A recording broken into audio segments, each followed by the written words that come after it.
ফিদা হোসাইন অনুসারীতে বাড়ি। বাড়ি কোথায়? অনুসারী।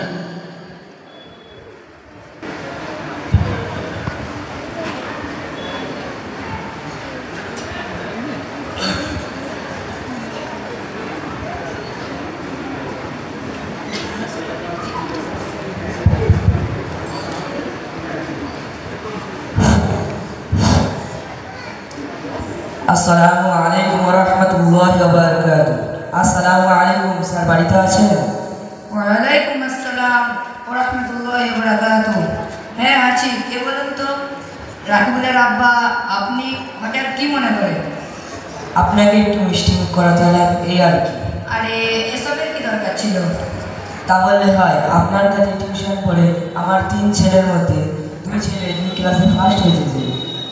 ঠিক আছে ভিতরে আসুন। আমার লিভিং রুমে বসুন। হালকা টিফিন করতে করতে আপনার 3 ছেলের ফিউচার স্টাডি ও টার্গেট অ্যাচিভমেন্ট সংক্রান্তে আলোচনা সেরে নেওয়া যায়। ঠিক বলেছেন স্যার, একেবারে আমার মনের কথা বলেছেন স্যার।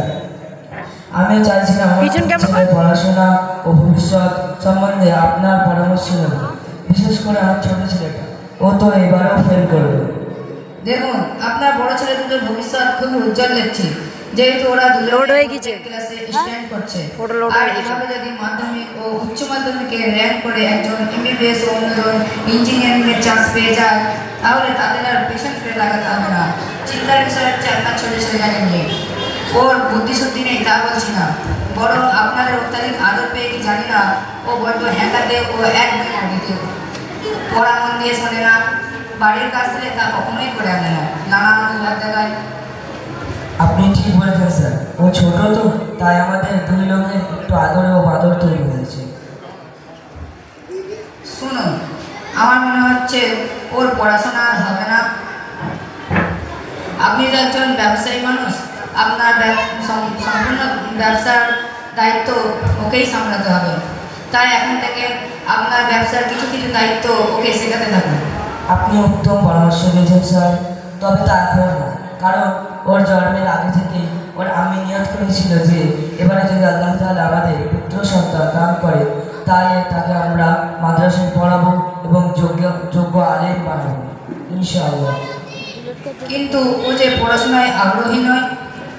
কিন্তু স্যার, আমি দেখেছি ও সমীক্ষায় পাওয়া যায় যে বাড়ির যে ছেলেটা পড়াশোনা করে না ও বদমাইশ প্রকৃতির হয়, অধিকাংশ ক্ষেত্রে বাড়ির গার্জেন তাকেই মাদ্রাসায় পাঠায় এবং এক সময় সেই বদমাইশ প্রকৃতির ছেলেটাই মাদ্রাসার মনোরম পরিবেশ ও ইসলামিক আদলে থেকে প্রকৃত মানুষ ও যোগ্য আলেম তৈরি হয়। ওকে, অ্যাজ ইউ উইশ। ঠিক আছে, আপনারা যেটা ভালো মনে করবেন।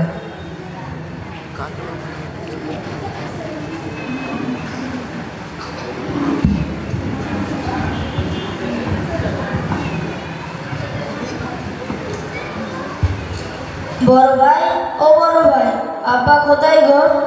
সকালে কোথাও বেরিয়েছে। কোথায় গিয়েছে বলো না? আমি জানি না, তবে তুই আব্বার এত খোঁজ করছিস কেন? আমার কিছু টাকা লাগবে।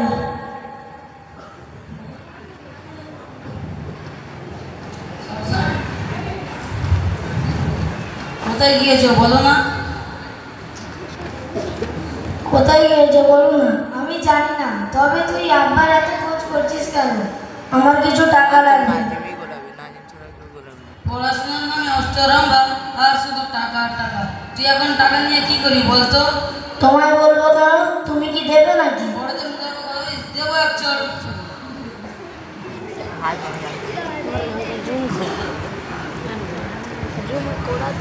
কি ব্যাপার, তোমরা ঝগড়া করছো কেন? আব্বা দেখো না, মেজো ভাই আমাকে মারছে। কেন তোমরা ওকে বেকার মারছো? লাইফ কি ফোনটা আপডেট দেয় না এখন? বকবো না তো কি করবো? শুধু টাকা টাকা করে আর দিন রাত মোবাইলে খেলা। আমি মানছি যে ও ছোট মোবাইলে আসক্ত হয়ে পড়েছে, কিন্তু এবং এটাও মানছি যে এই মোবাইল হলো বর্তমান সময় তরুণ তরুণীদের নষ্ট ও ধ্বংস হওয়ার মূল কারণ। কিন্তু এই কথা ভুলে গেলে হবে না, ও তোমাদের সকলের আদরের ছোট ভাই। ওর প্রতি তোমাদের স্নেহ করা কর্তব্য। আর সবসময় মোবাইল খেলার কথা বলছো তো, সেটা একেবারেই বন্ধ হয়ে যাবে। তা কিভাবে সম্ভব? কারণ ওকে এবছরে আমরা মাদ্রাসায় পাঠিয়ে দেবো এবং মাদ্রাসার কোনো ছাত্রের কাছে মোবাইল ফোন অ্যালাউ নেই। কি বললে? মাদ্রাসায় পাঠাবে? হ্যাঁ, ওকে মাদ্রাসায় পাঠাবো এবং একজন বড় হাফেজ ও যোগ্য আলিম বানাবো ইনশাআল্লাহ। This is impossible. ওর মাদ্রাসা অসম্ভব। যদি তুমি ওকে মাদ্রাসায় রেখে আসো তাহলে ও দুদিনও টিকবে না। গেটম্যানের চোখে ধুলে দিয়ে কেটে পড়বে। দেখো, এমন অশুভ কথা বলতে নেই, কারণ যদি আমরা ওর জন্য খাঁটি নিয়তে দোয়া করি ও আল্লাহ তাআলা তৌফিক দেন, তাহলে ও একদিন তোমাদের থেকেও বেশি শিক্ষিত হবে ইনশাআল্লাহ। আল্লাহর কাছে দোয়া করে যেন সেটাই হয়।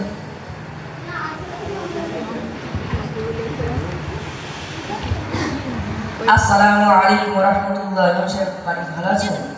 ওয়ালাইকুম আসসালাম ওয়া রাহমাতুল্লাহি ওয়া বারাকাতুহু। আলহামদুলিল্লাহ, আল্লাহ অশেষ কৃপায় ভালো আছি। তাই এই সন্ধ্যায় হঠাৎ কি মনে করে? ইমাম সাহেব, এই নতুন সেশনে আমার ছোট ছেলেটাকে মাদ্রাসায় ভর্তি করতে চাই, তাই আপনার কাছে এলাম। আপনি কোনো ভালো মাদ্রাসার ইনফরমেশন দেন। জুম্মান বাবু, আপনি সঠিক সিদ্ধান্ত নিয়েছেন। বেশ কিছুদিন আগে থেকে আপনাকে নোটিশ করবো ভাবছিলাম, কিন্তু সেই সুযোগটা হয়ে ওঠেনি। এখন আপনি নিজে এসেছেন যখন দায়িত্ব করে নষ্ট হয়ে গেছে। সেই সর্বদোষে আপনার ছোট ছেলেটাও খারাপ হয়ে যাচ্ছে। কথাই আছে না, সৎসঙ্গে স্বর্গবাস আর অসৎসঙ্গে সর্বনাশ। সেই জন্যই তো আর একদম দেরি করতে চাচ্ছি না। তাহলে শুনুন, আমি যে মাসে থেকে হিপস কমপ্লিট করেছি এবং পাগলেও সার্টিফিকেট পেয়েছি খুবই ভালো মাদ্রাসায়, সেখানে নিয়ে যান। সেটা কোন মাদ্রাসা? সেটা হলো মুন্সিডাঙ্গা সর্দারপাড়া সিদ্দিয়া কুরআনিয়া মাদ্রাসা। আসসালামু আলাইকুম। মাদ্রাসার হেড হুজুর কে আছে? ওয়ালাইকুম আসসালাম, আমি আছি। কি দরকার বলুন। আমার এই ছোট ছেলেটাকে আপনার মাদ্রাসায় ভর্তি করাতে এলাম আর কি। আচ্ছা ঠিক আছে, তাহলে শুনুন। আমাদের মাদ্রাসাতে দুটি বিভাগ আছে, মৌলানা বিভাগ ও হিফজ বিভাগ। আপনি কোন বিভাগে ভর্তি করাতে চান? মৌলানা বিভাগে কি শেখানো হয়? মৌলানা নয়, বলুন মাওলানা। মৌলানা বিভাগ? আরে বাবা, মৌলানা নয়, বলুন মাওলানা বিভাগ। ঠিক আছে, চেষ্টা করছি। মাওলানা বিভাগ। এখন ঠিক বলেছেন। এই বিভাগে বাংলা, ইংরাজি, অঙ্ক সহ আরবি জামাতের সমস্ত সাবজেক্ট শেখানো হয়। শুধু তাই নয়, বর্তমান যুগের চাহিদাকে লক্ষ্য রেখে বাচ্চাদের কম্পিউটার প্রশিক্ষণও দেওয়া হয়। বাহ, বেশ তো। আর হেফজ বিভাগে? ওটা হেফজ হবে না, বলুন হিফজ বিভাগ। আমি কি আবারও ভুল করছি? অবশ্যই, আপনি আবারও ভুল করছেন। আর একটিবার বলে দেন যদি পারি। কি হয়েছে এটা? হিফজ বিভাগ। হেফজ বিভাগ? মহা মুশকিল তো, আপনি ভালো করে বলুন হিফজ বিভাগ। বেয়াদবি নেবেন না, আসলে আমরা মূর্খ সূর্খ মানুষ তো, ঠিক মতন জিভ ঘোরে না। আর একটিবার বলে দেন। আপনার জিভ তো লাটিমের মতো বনবন করে ঘুরছে। আপনি ঠিকভাবে চেষ্টা করুন। হিফজ বিভাগ। হেফজ বিভাগ হয়েছে তো নাকি না? মাশাআল্লাহ মাশাআল্লাহ, খুব সুন্দর হয়েছে। এই হিফজ বিভাগে সূরা ফাতিহা থেকে সূরা নাস পর্যন্ত সম্পূর্ণ কোরআন শরীফ মুখস্থ করানো হয়। শুধু তাই নয়, মাদ্রাসার বাৎসরিক জলসার আগে এক বৈঠক করানো হয় এবং মাদ্রাসার জলসাতে জনসম্মুখে স্টেজের উপর সার্টিফিকেট ও পাগড়ি প্রদান তথা দস্তারবন্দি করানো হয়। এবার বলুন, আপনি কি করাতে চান? আমি প্রথমে হাফেজ, তারপরে মাওলানা, তারপর মুফতি করতে চাই। আপনি 5 ওয়াক্ত নামাজের পর দোয়া করতে থাকেন, ইনশাআল্লাহ সেটাই হবে।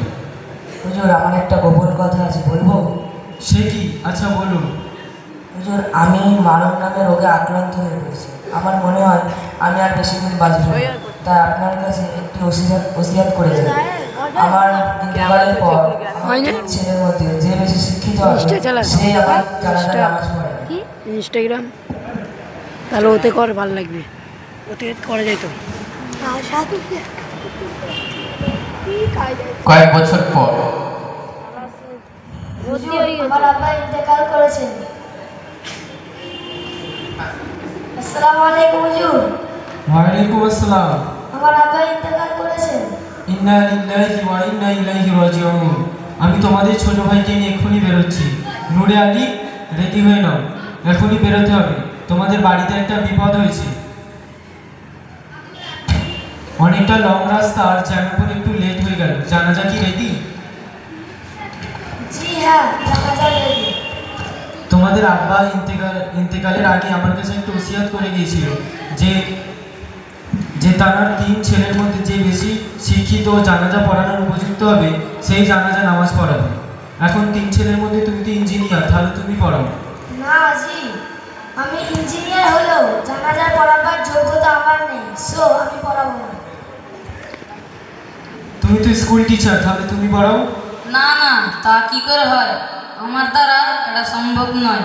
হুজুর, তবে একটা কথা বলি, শুধু এই জানাজা কেন, সাপ্তাহিক জুমা, বাৎসরিক 2 ঈদ, ইভেন আমাদের বিবাহ, এক কথায় প্রতিটি শিশুর জন্ম থেকে মৃত্যু পর্যন্ত সমস্ত খুঁটিনাটি বিষয়ে আমরা মুফতি সাহেবগণের সর্বন্ন হই এবং তাদের নিকট থেকে সঠিক মাসআলা জানতে পারি।